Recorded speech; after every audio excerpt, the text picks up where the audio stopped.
a gente não tem oportunidade de ler o material, então eu achei que seria mais interessante primeiro gravar essa aula, deixar disponível para que a gente possa conversar e aproveitar mais a tutoria, né? O encontro que a gente vai ter online durante todo o sábado. Então vamos lá, vou falar um pouquinho sobre a aula 11, o behaviorismo e as teorias comportamentalistas. Existem, como vocês sabem, né, existem várias escolas, teorias, né, na história da administração. Vocês pararam na aula 10, na teoria burocrática, que fala sobre a administração racional, é centrada na autoridade. E a principal contribuição desta teoria é a criação de um modelo de organização formal.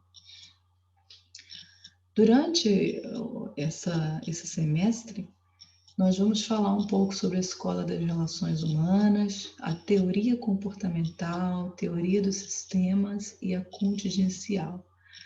Lembrando que o livro ele não está numa ordem exata cronológica das teorias.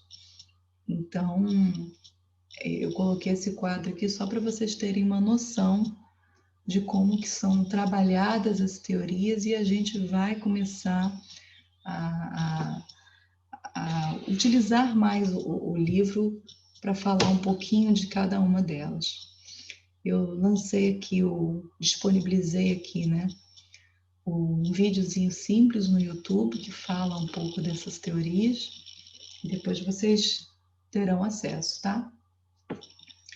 Só para recapitular, para lembrar de alguma coisinha, né, que vocês viram no semestre passado, uma matéria HPA1. Tudo começou com a Revolução Industrial, né? O objetivo principal da Revolução Industrial era desenvolver um planejamento mais coerente, mais conciso e, sem dúvidas, um controle efetivo dos processos produtivos, né? Neste meio desse ambiente completamente de mudanças, com a criação da máquina a vapor, onde haviam longas jornadas de trabalho, exploração do trabalho infantil, baixos salários, né? Surgimento do operário especializado, enfim, esse cenário, né? Neste contexto surgiu o Taylorismo. O Taylor era focado nas tarefas exclusivamente. E o Taylorismo fala sobre a organização científica, né? Que o trabalho buscava essencialmente executar as tarefas no tempo ideal, que não fosse um tempo curto demais e nem longo demais. As principais características, né, do Taylorismo foi a questão do tempos em movimentos, que foi na administração científica, incentivos financeiros para aumentar a produção e a definição do perfil de trabalhador para cada tarefa. E o Fordismo, qual foi o objetivo do Fordismo? Sem dúvida foi aumentar a velocidade da produção. Neste ambiente surgiu a carga horária de 8 horas, dobrou os salários da época, criou um manual do carro, contribuiu para o surgimento da classe média, impulsionado pelo crescimento da economia, e impôs, de uma certa forma, um ritmo na produção. Vimos, né, recapitulamos um pouquinho das aulas passadas. Na aula 8 também vocês viram sobre a pirâmide de Maslow, que fala sobre a hierarquia das necessidades. Existem as necessidades primárias, que são satisfeitas externamente, e as necessidades secundárias, que são satisfeitas internamente. As necessidades primárias, em primeiro lugar, é fisiológica, fome, sede, vontade de ir no banheiro, necessidades. Depois, segurança, eu preciso ter uma casa que me protege, né, enfim, né, um lugar de apoio. Depois, necessidade social de se relacionar, de ter amizades, de ser aceito pela sociedade. Satisfeita essa necessidade, vem a necessidade de autoestima, de como o indivíduo se vê, de como o indivíduo se avalia. E, por fim, a necessidade que está no topo da pirâmide é a necessidade de autorrealização, de crescimento profissional. Nenhum funcionário ele está satisfeito apenas com o salário dele, né? Ele sempre quer estudar ou aprender cada vez mais para progredir na sua carreira, para conseguir um salário melhor e assim, né, mudar a sua vida. Eu listei nessa apresentação apenas alguns nomes importantes e alguns itens importantes, tá?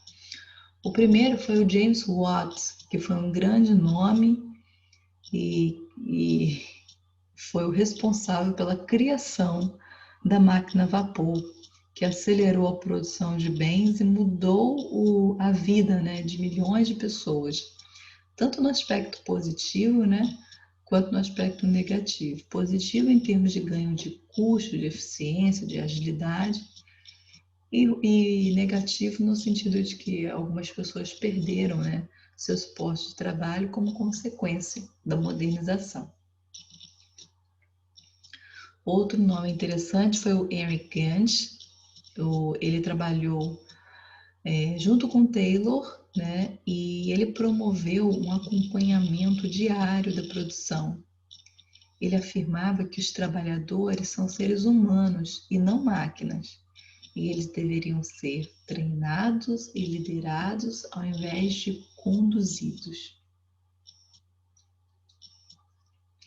Outro nome importante que foi citado na aula 11 foi o casal do Frank e Lillian Gilbert.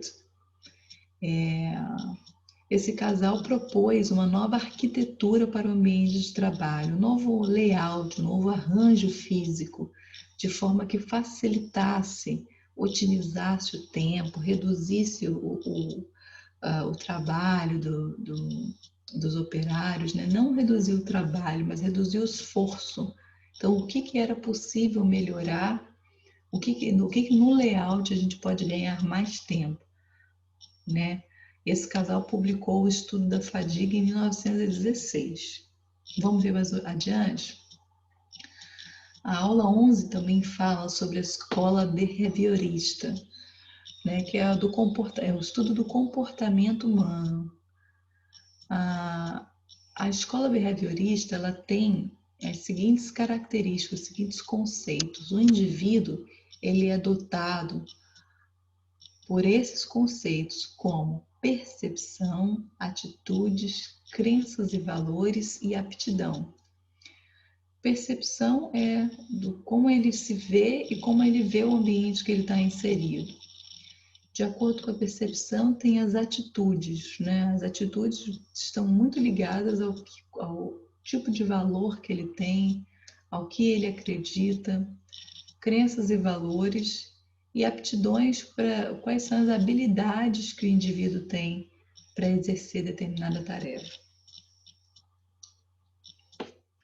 Outro nome importante que foi citado foi o do Kurt Lewin. Kurt Lewin é um psicólogo, um dos primeiros psicólogos que se dedicou aos estudos do comportamento humano nos grupos e nas organizações. Ele é autor da teoria do campo das forças, que compreende nas forças pró e contra a situação problema. Então, segundo Lewin, as mudanças no comportamento do indivíduo são condicionadas pela tensão entre as percepções que o indivíduo tem de si mesmo e pelo ambiente que ele está inserido. Ele realizou diversos experimentos e também o conceito de lideranças, né? Estilo de liderança autocrático, aquele que simplesmente impõe as regras e manda quem pode, obedece quem tem juízo. o democrático, onde todos participam da decisão, e o laissez-faire, que é aquele que você dá, o líder dá total autonomia para o subordinado não precisa ter alguém controlando-o, ele consegue realizar as tarefas sem precisar de um chefe controlando no pé dele. Então aqui o Levin ele chegou às conclusões que o grupo ele não pode ser justificado por alguns membros, por particularidade de alguns membros. É claro que alguns membros exercem um significativo impacto no grupo, mas que não pode ser generalizado o conceito do grupo baseado na características de alguns membros, tá? Vamos ver mais adiante. Na página 21, de novo, fala sobre a hierarquia da pirâmide de Maslow, a hierarquia das necessidades humanas. E também a gente vê sobre as 3 bases motivacionais de McClelland. David McClelland foi professor da Universidade de Harvard e identificou 3 bases motivacionais, as quais denominava necessidades secundárias adquiridas socialmente. Em primeiro lugar, a necessidade de afiliação, vinculada ao poder e à realização. Outro grande nome foi o Erzberg.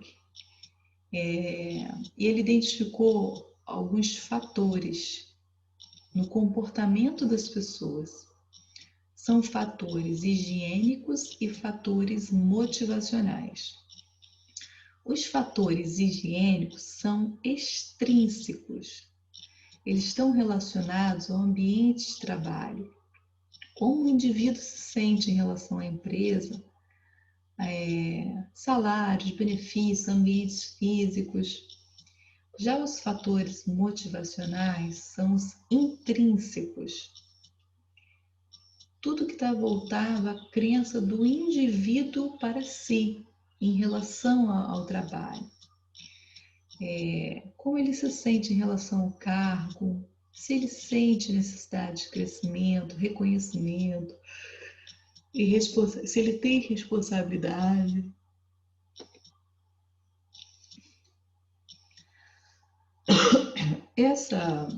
Esse quadrinho, pessoal, tem melhor no livro, tá? Eu coloquei aqui justamente para despertar vocês. Deem uma olhada no livro, tragam para a próxima aula para a gente conversar, porque é um assunto que com certeza cai em prova. E para aquelas pessoas que desejam fazer concurso, é bem interessante vocês terem isso aqui bem latente, né? Os fatores higiênicos, se eles estão presentes, eles não desmotivam. Eles não são capazes de desmotivar. Já os fatores motivacionais, sim, eles estão totalmente ligados. Se eles estão presentes, eles motivam. Vamos ver mais adiante? Ainda tem o terceiro quadro, né? Esse é o último, eu prometo. Então, os fatores de higiene são os extrínsecos. Eles previnem a insatisfação. Veja bem, ele previne a satisfação. Ele não desmotiva. Ele previne a insatisfação. Como a pessoa se sente em relação à empresa.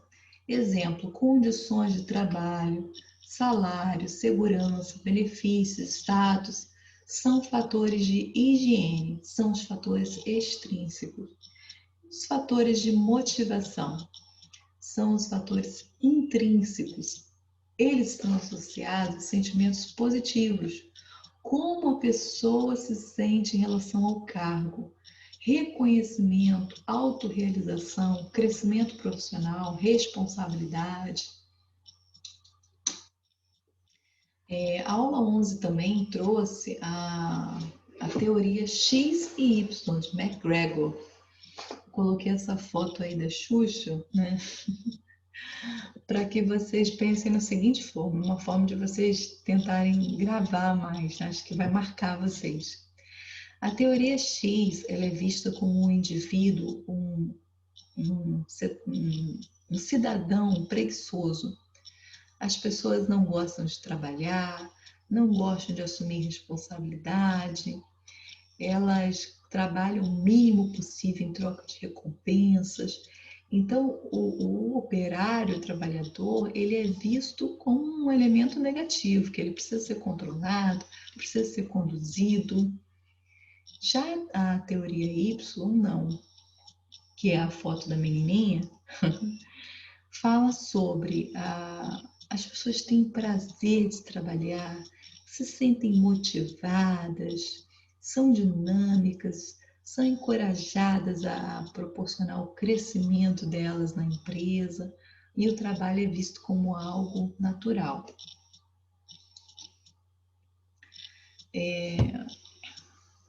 O livro, a aula 11 traz também um nome interessante que é o Hans Linkert. O Linkert ele fala do papel do chefe. Muitas vezes em um determinado grupo, o chefe ele é visto como um chefe, mas em outros grupos ele é visto como subordinado. Então o gestor ele desempenha vários papéis dentro da organização. E são nesses papéis que ele precisa atingir os objetivos da alta direção, né? Bem, pessoal, é isso. Esses são os principais pontos e nomes, né, que foram abordados na aula 11. Eu coloquei ao final da atividade, umas atividades, no final da apresentação, algumas atividades, para que vocês façam. E a gente vai conversar melhor na próxima aula, que vai ser no sábado, 8 horas da manhã. Tá certo? Eu vou colocar o link na plataforma. Eu vou tentar utilizar a plataforma, né? Ou agendar as aulas por lá. E caso não consiga, a gente vai tentar utilizar outras ferramentas, mas sempre vou fazer a comunicação através do fórum. Muito obrigada e até a próxima.